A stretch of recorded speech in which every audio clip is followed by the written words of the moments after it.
Bonjour, bonjour, bonjour, chers serviteurs, peuple de Dieu. Et ce matin, il est question de parler d'un thème assez puissant. Serviteurs de Dieu, c'est notre rôle d'amener les enfants à Christ. Serviteurs de Dieu, c'est notre rôle d'amener les enfants à Christ. Alors, je prends ma référence dans le livre de Matthieu, le chapitre 19, du verset 13 au verset 15. Je lis la parole de Dieu. Il est écrit. Alors, on lui amena des petits enfants, afin qu'il leur imposât les mains et pria pour eux. Mais les disciples les repoussèrent. Et Jésus dit, laissez les petits enfants, ne les empêchez pas de venir à moi, car le royaume des cieux est pour ceux qui leur ressemblent. Il leur imposa les mains et il partit de là. Amen. On va prier d'abord. Yeshua Hamashia, Narcisse de Saron, lit de la vallée, Seigneur, roi des rois, je suis en ce moment en train de te présenter, Père, mon esprit, mon âme et mon corps, ainsi que tous ceux qui vont écouter cet enseignement. Seigneur Père, l'objectif n'est pas d'être un prédicateur qui étonne, mais Père, mais que ton esprit, Père, se mette dans mon esprit pour me donner la révélation nécessaire et l'impact nécessaire sur le cœur. Et Père, sur les personnes qui vont écouter cette parole. Père, j'ai vraiment besoin de toi afin que seul ton nom soit glorifié. Père, c'est parce que je suis esclave, Père, pour faire ta gloire. Je préfère ne pas dire que je suis ministre du Seigneur, mais je préfère dire que je suis ton esclave, Papa. C'est pour cela, Père, que je te prie au nom de Yeshua. Amen. Alors, donc, je disais tout à l'heure que là, c'est une histoire qui se passe. Au verset 13, on dit, « Or, on lui amena des enfants, des petits-enfants, afin qu'il leur imposât les mains et pria pour eux. Mais les disciples les repoussaient. » Ça, c'est le premier verset biblique. Dans ce premier verset biblique, là, on a les petits-enfants d'un côté, on a les disciples d'un côté, mais le il dont on parle, en fait, le il, la Bible parle de Jésus-Christ de Nazareth. Alors, qui lui avait encore, il a dans sa grande sagesse, il a constaté qu'il y avait des enfants dans la foule. Et effectivement, dans nos églises, nous nous occupons plus des grandes personnes. Alors qu'une église est générationnelle. Une église, c'est une entité divine générationnelle. C'est-à-dire que quand moi, j'arrive, aujourd'hui je prêche, mais ceux de l'Alliance chrétienne m'ont enseigné. Ceux de mon père, l'archevêque Grégoire Meba, m'ont enseigné. Et ainsi de suite. Donc je suis devenu l'homme que je suis devenu par l'entremise de plusieurs concours. Tel apporte sa pierre à l'édifice, tel apporte. Mais si nous laissons les enfants, à eux-mêmes, c'est très dangereux. Déjà, c'est qu'ils ils vont avoir une évolution qui n'est pas bonne. Mais quand on revient dans le mot enfant, c'est aussi par définition, non seulement les petits-enfants normaux, mais il y a aussi ceux qui sont même en Christ, ou ceux qui ne le sont pas, mais qui sont encore enfants. Alors, parce que le mot enfant prend ses origines au niveau grec, on parle de néphios. Néphios. Donc, lorsque tu dis néphios et qu'on est en grec, donc tu peux être un vieux comme moi, tu peux être plus âgé que moi, mais qui est ignorant. Voilà. Donc, c'est quelqu'un qui ignore les sciences de Dieu. C'est quelqu'un qui ignore le domaine dans lequel il est enfant. En fait, je veux dire qu'il y a toujours un domaine que nous ne maîtrisons pas correctement. Et c'est dans ce domaine que nous sommes enfants. Et le Seigneur a vu ces enfants-là, donc ces ignorants-là, et il les a appelés. Il les a appelés. Il a dit aux disciples de faire venir les enfants. Et les disciples, maintenant, c'est qui? C'est toi qui as accepté le Seigneur et qui a un appel. Pas celui qui n'a pas l'appel, mais celui qui a l'appel. C'est celui-là qui est capable d'attraper un enfant et de l'amener devant Christ. Et de la bonne manière, selon les principes de Christ et pas par les principes de nous-mêmes ou bien des hommes. Parce que Christ a des principes bien précis par lesquels il faut attraper un homme. Et l'enfant dont on parle, bien sûr, c'est l'homme de manière générale, un humain. Qu'il soit un petit garçon, enfant, ou alors une grande personne, et donc on l'amène devant Christ. Et quand on l'a amené devant Christ, il faut comprendre une chose. C'est que la personne a des besoins bien précis dans sa vie. Et Christ, parfois mieux que nous, et véritablement, même pas parfois, je veux dire, réellement, il a une vision plus grande. Il connaît exactement les situations que chacun de nous vivons. Et à nous de dire, on prend l'enfant et on le met devant Christ. Et c'est à Christ de nous conduire pour faire le travail escompté. Et je dis souvent, j'aime bien ce verset biblique de Hébreux chapitre 4, verset 16. Nous devons nous approcher avec assurance du trône de la grâce. Donc, c'est ce principe-là. C'est-à-dire que si moi je prends un enfant, c'est parce que l'enfant a des besoins et que l'enfant a envie de voir son père. Moi, je suis un intermédiaire. Je ne vaux rien, c'est Christ qui est quelqu'un. Et moi, je pense que si, c'est ça en fait le principe. Je dois amener l'enfant, donc le népios, je l'amène de son ignorance vers la connaissance, mais selon les principes du Seigneur. Or, aujourd'hui, ce que nous faisons, je veux devenir un grand pasteur, je veux devenir un grand bishop, je veux devenir un grand évangéliste, je veux devenir un grand je ne sais quoi, et parfois même il y a ceux qui ne sont même pas appelés et qui ouvrent des églises et on amène des personnes sans comprendre, sans chercher à maîtriser d'abord les principes du Seigneur. C'est ça qu'il faut faire. Donc nous devons amener les enfants vers le Seigneur. Les enfants, si nous a mis là, c'est pas parce que nous sommes importants. Non, mais c'est parce que le Seigneur, pour trouver la solution d'une personne, utilise une autre personne. Une personne indiquée pour pouvoir trouver, pour pouvoir solutionner. Donc il met des solutions dans l'esprit, il met les solutions dans le corps, dans l'âme de la personne qu'il a appelée. Et la personne qui a appelé ne doit pas se substituer à la place de Jésus-Christ. Non, il est l'intermédiaire. Il est l'intermédiaire. Donc il prend l'enfant, il le met devant son Créateur. Et c'est ça qui est important. Mais aujourd'hui, dans le Gabon, dans le Congo, la Côte d'Ivoire, les nations, le problème est le même. Ce qui fait qu'aujourd'hui, on amène des enfants. Parfois, celui qui amène n'est pas mandaté. Ou bien, il est mandaté, mais ne connaît pas les principes qu'il y a, que Christ a établis. Donc, quand l'enfant arrive, l'enfant est... Bon, et puis bon, mais comme c'est quand tu as l'autorisation, dans l'autorisation, il y a l'habillement. Dans l'autorisation, il y a des autorisations au niveau spirituel. Donc, que tu n'as pas.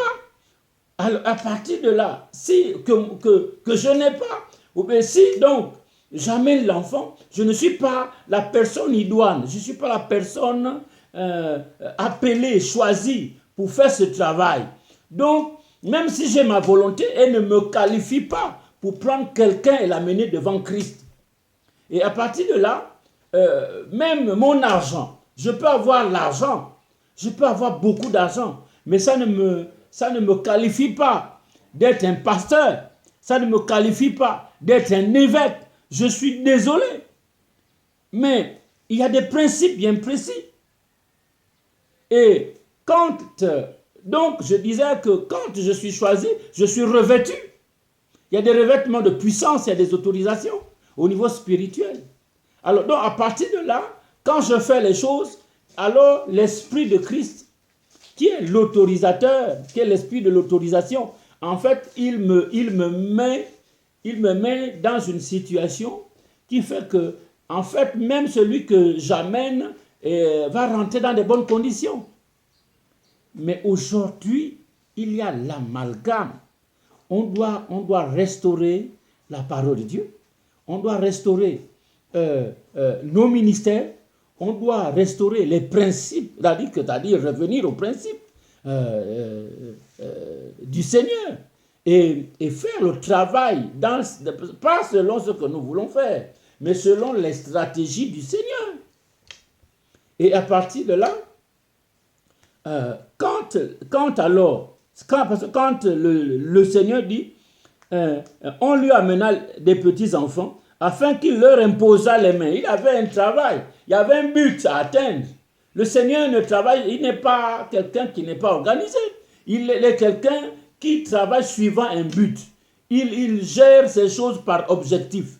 Donc, il n'a pas des objectifs inavoués d'avoir l'argent dans les poches des gens. Non, c'est pas ça. Tu ne peux pas acheter Dieu avec l'argent.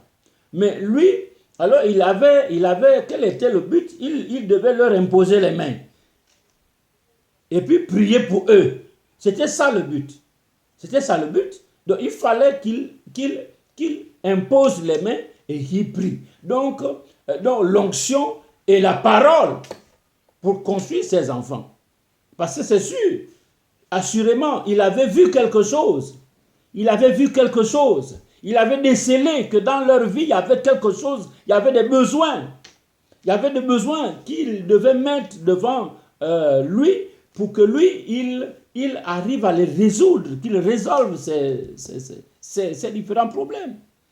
Alors, et à partir de là, on voit que les disciples, c'est qui? C'est celui qui est rompu à la discipline de quelqu'un, qui est sous la botte de quelqu'un, qui apprend une discipline. Donc, c'est celui-là. Ils devaient être les disciples de Christ. Et ils étaient les disciples de Christ. Mais là, on leur dit, mais là, on nous dit, mais les disciples les repoussèrent.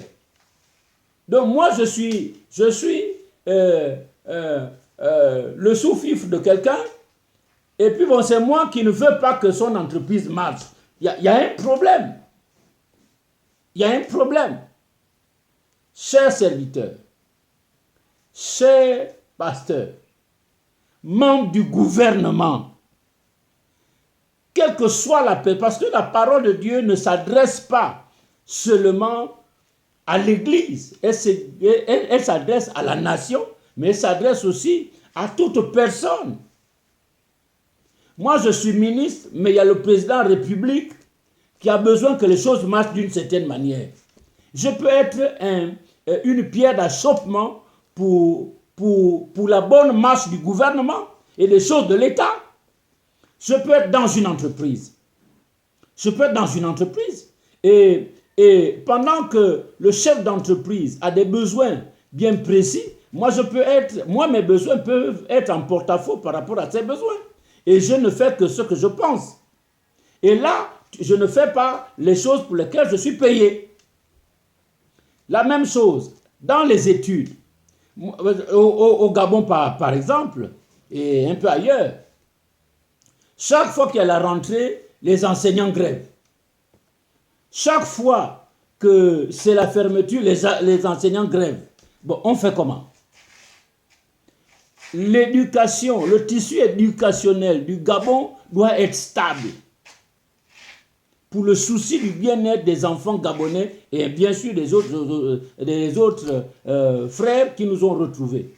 Mais tant qu'on n'a pas cette notion, cette manière de penser, ça veut dire que même les disciples, finalement, ils étaient néfios. Parce que celui qui est nephios, donc l'ignorant, c'est celui qui ne fait pas aussi ce que le maître désire.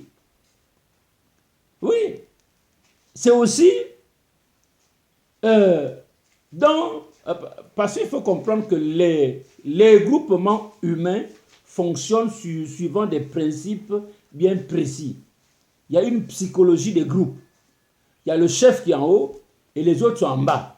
Ils ont un travail à faire. Il faut atteindre des objectifs. Donc, ça veut dire que Christ les a choisis. Il était en train de les éduquer. Mais eux, ça ne rentrait pas. Parce que jusque-là, ça ne rentrait pas. Il faut que ça rentre. Le disciple doit se mettre à la place du disciple. Le disciple doit se mettre à la place du disciple, en train soit d'apprendre, et quand il connaît bien, l'autre chose, quand on connaît bien là, ça veut dire que je dois être humble pour accepter un certain nombre de choses. C'est-à-dire que je laisse travailler, je suis un instrument pour la réussite des objectifs de mon patron. C'est ça le principe en fait. Je suis un outil, je suis un moyen que Dieu a mis dans les mains de mes patrons pour qu'ils eux, pas selon moi, mais qu'ils atteignent leurs objectifs. Et leurs objectifs aussi ne doivent pas être, là ici on disait, prier pour les enfants. Imposer les mains, prier pour les enfants. Donc, ça veut dire qu'on voit le bien-être des populations.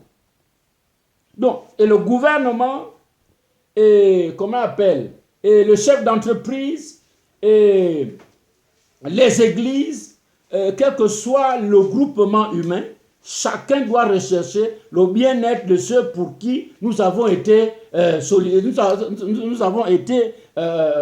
appelés. Parce que si moi aussi, en tant que leader de Merab Ministries, mon rôle n'est plus de faire le bien-être des brebis qui me sont confiées, ça veut dire que je suis inutile. Je peux être aussi un chef inutile. Et là, c'est dans tous les sens.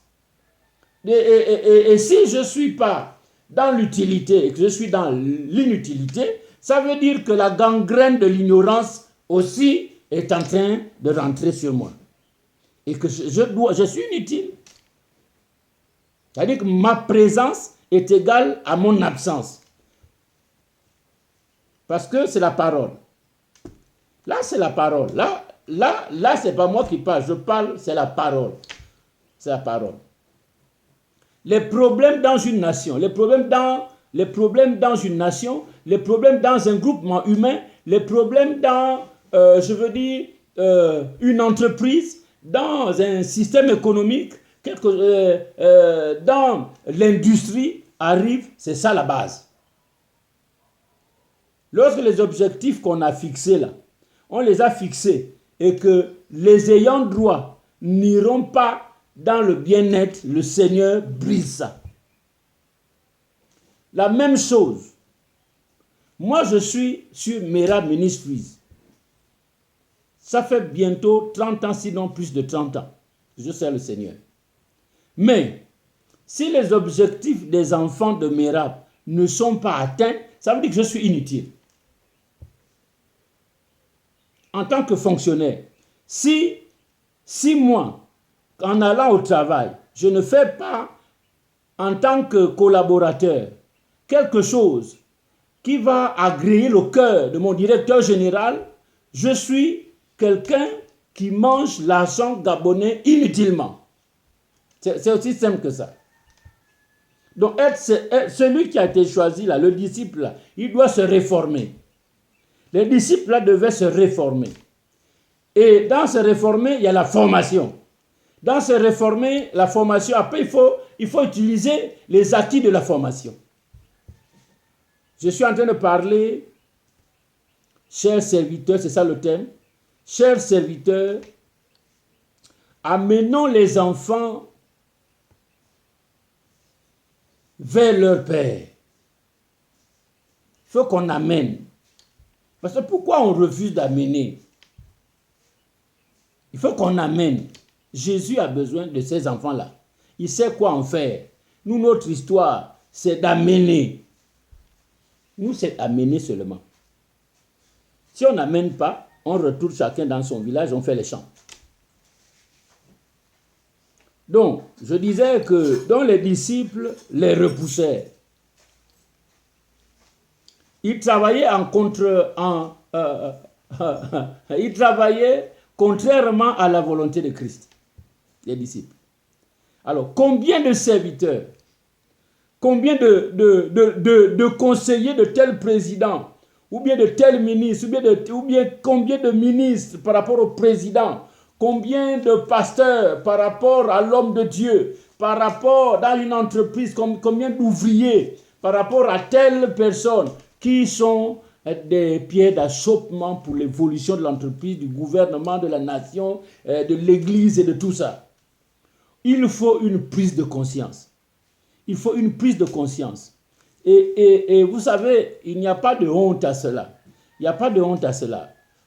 Prendre conscience et dire que moi, j'ai fait ça et ça, j'ai été contre-productif. Et qu'à partir d'aujourd'hui, je vais faire telle chose. Il faut faire cette prise de conscience. Je rêve d'une église qui rayonne. Je rêve d'un pays, d'une nation qui sort de ses cendres et qui rayonne. Je rêve d'un gouvernement qui rayonne. Parce que Christ est pour le Gabon. Je dis bien, Christ est pour le Gabon. Je dis bien, Christ est pour la Côte d'Ivoire. Christ est pour l'Afrique. Christ est pour l'Europe. Christ est pour l'Asie, l'Océanie, les autres continents. La main de Christ est sur ces continents. On va prier ensemble. On va prier ensemble. Tu vas dire avec moi, Seigneur Jésus, à partir d'aujourd'hui, je me remets véritablement à zéro. Je pense que je me suis trompé. Je me suis trompé. Il faut véritablement que je travaille d'arrache-pied pour ma nation, pour mon église, pour mon entreprise, pour atteindre les meilleurs objectifs que se sont fixés mes patrons. Seigneur, et je prie pour que toi qui utilise, qui a mis en place des gouvernants, des gouvernés, surtout toi qui as mis les patrons, parce que c'est une forme d'appel. Alors Seigneur, que toi-même, tu mettes dans leur tête le bien-être des populations sur lesquelles tu les as établies. Et à partir de là, Seigneur, que l'on voit que le Gabon continue à avancer. On n'est pas seulement le premier au pays riche, non. Que le Gabon continue à avancer concrètement. Que les églises du Gabon continuent à avancer concrètement. Que les églises de Côte d'Ivoire, le gouvernement de Côte d'Ivoire, le gouvernement du Cameroun, Père, les institutions camerounaises, les institutions centrafricaines, Père, que la guerre cesse et que tous ces pays, que toute l'Afrique et tous les pays en guerre reprennent vie au nom de Jésus. Je viens de prier. Amen. Alors, donc, je viens de terminer cette première partie de serviteurs amenant les enfants à Christ. Je m'appelle le bishop Pierre Ngembi Moukani. J'ai été 30 ans pendant le temps pasteur, donc pasteur jusqu'à révérend prophète. Aujourd'hui, je suis le président fondateur de Mera Ministries International. Nous sommes basés à d'abord Jérusalem, donc Moabi, je suis de Moabi, et puis au Gabon. Et bien entendu, donc on est à Moabi, à Libreville, nous sommes à Niali, et à Nzanyon, à Kournam, nous avons 4 églises sur Libreville, et sur le P413 aussi. Mais nous sommes en train d'ouvrir encore au fur et à mesure dans le cadre de l'expansion. On appelle au Cameroun, nous sommes à Douala et nous allons vers vers Yaoundé pour pouvoir installer une autre église. Mais en tout cas, on est en expansion. Donc, je veux vous dire merci de l'écoute, merci de tout ce qui est en train de se faire. C'est une série d'enseignements. Nous allons faire, là c'est la première partie. La deuxième partie va suivre, parce que là je l'annonce déjà. Dans le verset 14 et 15, on dit, Jésus dit, laissez les petits enfants et ne les empêchez pas de venir à moi, car le royaume des cieux est pour ceux qui leur ressemblent. Il leur imposa les mains et il partit. Cette deuxième partie, en fait, cette partie va faire la deuxième partie de mon enseignement. Donc, l'enseignement, ce n'est pas des sons, mais c'est l'onction de Dieu pour toi. Donc, plus tu pratiques, plus tu avances. C'est ça le principe. Donc, c'est cela. Je suis le père fondateur de Mera Ministries International, les églises Christ glorifiées. Nous sommes à Niali et c'est depuis 2003, je pense, que nous avons commencé avec le ministère, mais avant, j'ai été pasteur dans d'autres dénominations, avant que le Seigneur ne me dise de commencer. Donc voilà, c'est humblement, bonjour, shalom, à très bientôt.